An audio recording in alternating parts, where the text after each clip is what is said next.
안녕하세요. 행스터의 2주차 발표를 시작하겠습니다.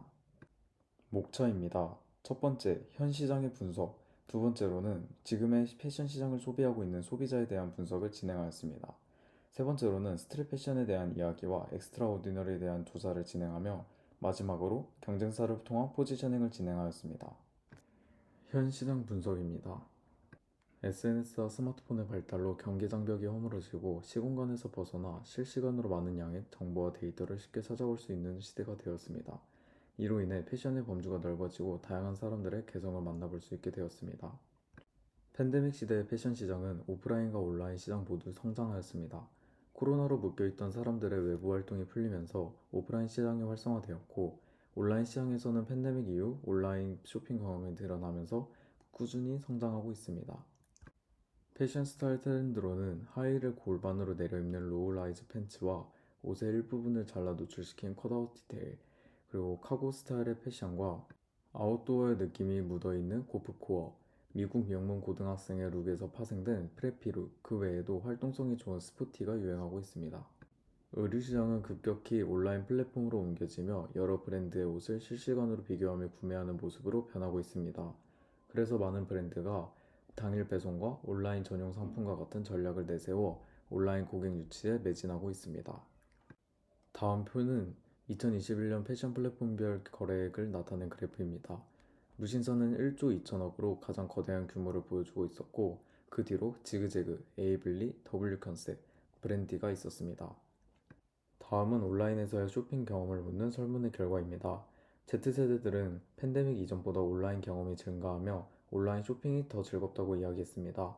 온라인 쇼핑의 경험은 새로운 경험이라고 83%가 응답하였고, 75%가 새롭고 흥미로운 쇼핑 경험이라고 이야기하였으며, 71%는 고도로 개인화된 경험을 기대하는 것으로 나타냈습니다.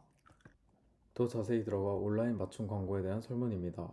데이터가 쌓이고 분석 기술이 발전하며 고도로 개인화된 쇼핑 경험을 긍정적으로 생각하는 소비자가 많아졌습니다. 응답자의 62%가 개인 맞춤 광고를 선호하였고, 40%가 개인 맞춤 광고를 위해 더 많은 개인 정보를 제공할 의향이 있다고 응답하였습니다. 다음은 오프라인 매장에 대한 이야기입니다. 패션 시장의 형태가 온라인으로 전향되며 기존의 오프라인 매장의 형태가 어떻게 바뀌고 있는지 조사하였습니다.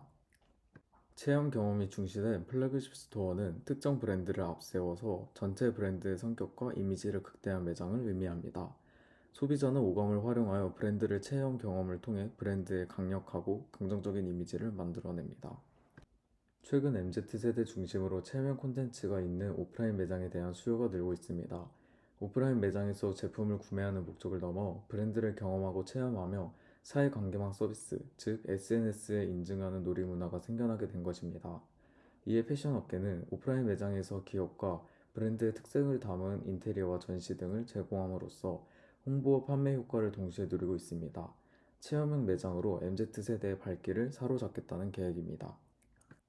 다음은 메타버스에 대한 이야기입니다. 메타패션은 주목받고 있는 새로운 온라인 의류 시장입니다.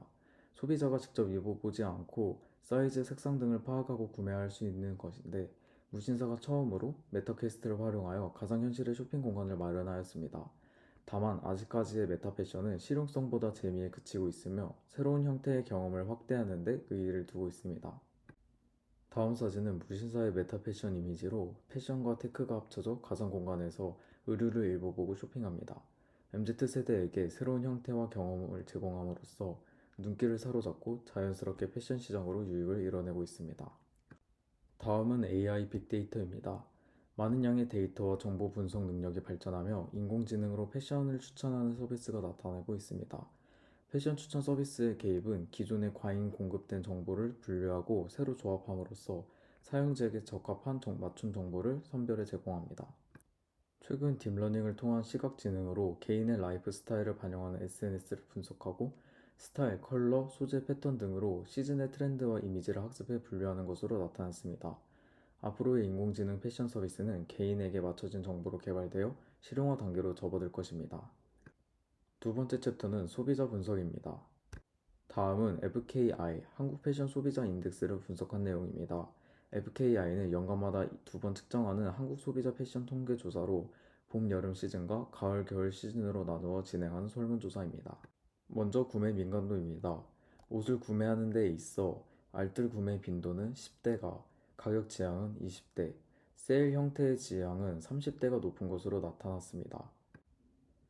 패션 정보를 탐색하는 능력에서는 20대가 아래의 세 가지 분야를 앞서고 있었으며 비교적 사회에서 보여지는 브랜드의 지위를 가장 많이 신경 쓰는 성향을 보였습니다. 패션 부분에 있어 개인의 개성을 중요시하는 성향은 20대가 가장 강력했고 반대로 무난한 패션을 가장 많이 구매하는 연령대는 30대로 나타났습니다. 2022년 하반기 캐주얼복 기준 30대에서 50대가 소비 금액 상위 3위권 안에 위치하고 있었으며 여성 대비 남성의 평균 소비 금액이 더 높았습니다. 소비 금액 상위권인 30대, 40대, 50대의 월별 평균 지출 수준을 분석하였습니다. 소득 금액 대비 소비 금액 비율로 바라보았을 때 30대가 가장 많은 월 평균 지출액을 보이고 있다는 것을 알 수 있었습니다. 소비자 의류 구매의 형태입니다. 인터넷 모바일 통계 채널이 설문에서 압도적으로 1위를 차지하며 그 뒤를 브랜드 매장과 아울렛이 뒤따랐습니다. 인터넷 모바일 의류 구매는 20대가 가장 상위를 차지하였고 오프라인 매장에서는 10대와 30대의 연령이 높아질수록 아울렛을 선호하는 경향을 보이고 있다는 것을 알게 되었습니다. 패션 앱은 대부분 성별을 집단으로 타깃팅하여 앱의 성비가 크게 차이 나는 것을 확인할 수 있었습니다. 여성 패션 앱은 지그재그와 에이블리 등이 있었고 남성 패션 앱은 하이버, 룩핀이 있었습니다. 다음은 패션 앱 설치 비율입니다. 스타일쉐어는 10대의 비율이 25.4%로 다른 앱들 비해 높았으나 30대의 비율이 매우 적었습니다. 이와 반대로 29cm는 10대의 비율이 매우 적었으나 30대의 비율이 36.4%로 가장 높았고 꾸안꾸 남친 룩의 문구로 마케팅을 진행했던 룩피는 20대의 설치율이 가장 높았습니다. 옷을 구매할 때 중요시하는 것은 무엇일까요? 평균적으로 20대가 제품 후기를 가장 많이 찾아보는 것으로 답변되었습니다. 이 카테고리를 조금 더 세분화하자면 30대 남성과 10대 여성은 특히나 후기 의존도를 보이고 있는 것을 파악할 수 있었습니다. 온라인 구매를 선택한 이유에 대해서 물었습니다. 첫 번째로 구매가 편리하다는 것이 가장 큰 부분을 차지하였으며 두 번째로 오프라인보다 가격이 저렴하다는 부분이 컸습니다. 다음은 SS 봄, 여름 시즌의 여성 의류 트렌드 그래프입니다. 여성복은 드레스, 탑, 재킷의 비중이 전년 대비 증가하여 편안함을 추구하는 컴포트 웨어보다 개성을 드러내는 파티웨어, 어케이전 웨어가 강화된 것으로 나타났습니다. 특히 자켓은 테일러드 자켓이 전년 대비 비중이 17.8% 증가하여 외출이나 특별한 상황을 위한 아이템들이 더욱 강세를 보이고 있습니다. 다음은 SS 봄, 여름 시즌 남성 의류에 대한 그래프입니다. 남성복에서는 편안함을 추구하는 캐주얼 스타일이 여전히 강세를 보이지만 바캉스 시즌을 위한 리조트풍의 스타일, 여행 및 레저 활동을 위한 아웃도어 스타일, 개성을 마음껏 드러내는 파티웨어 스타일이 전년 대비 더욱 증강세를 보였습니다. 다음은 FW 가을 겨울 시즌의 여성복 의류에 대한 그래프입니다. 편안하고 실용적인 캐주얼 스타일이 여전히 가장 많은 비중을 차지하고 있지만 화려한 파티, 장식적인 요소가 많은 페미닐 룩, 외출을 위한 포멀한 오피스 룩이 상대적으로 비중이 증가하였습니다. 다음은 FW 가을 겨울 시즌 남성 의류에 대한 그래프입니다. 파티룩이 전년 대비 422% 증가하였습니다. 파티룩에서는 디지털 그래픽, 퓨처리스틱한 메탈릭 소재 등 디지털 감성을 자극하는 요소들이 대거 활용되며 많은 디자이너들이 메타버스 시대를 맞은 새로운 파티룩을 선보이고 있습니다. 그 외에도 아웃도어, 오피스룩, 페미닌룩 등 캐주얼하고 실용성을 추구하는 경향이 지속되고 있다는 것을 알게 되었습니다. SS 시즌에는 강렬한 개성을 추구하는 감성으로 Y2K, 컷아웃, 바시티 자켓 등이 유행하였고 FW 시즌에는 보다 자연스럽고 은은한 개성을 추구하는 성향으로 고스룩, 스포티즘, 데님, 웨스턴 무드가 유행하였습니다. 세 번째, 스트릿 패션과 엑스트라 오디너리에 대한 이야기입니다. 엑스트라 오디너리, 비판적인 사고방식에서 태어난 스트릿 패션 브랜드로 항상 새로운 것은 없다는 생각을 가지고 있으며 비판적인 시선으로 대상을 새롭게 바라보고 분석하며 평범함의 기준을 바꾸고 있습니다. 스트릿 패션은 스트릿과 패션의 합성어로 길거리에서 많이 볼 수 있고 과거의 스트릿 패션은 올드스쿨과 보드 문화가 중심이 되었다면 스트릿 패션은 시대의 문화가 반영되는 특징이 있습니다. 공간과 엑스트라오디너리의 브랜드 목표는 평범해 보이지만 평범하지 않은 요소.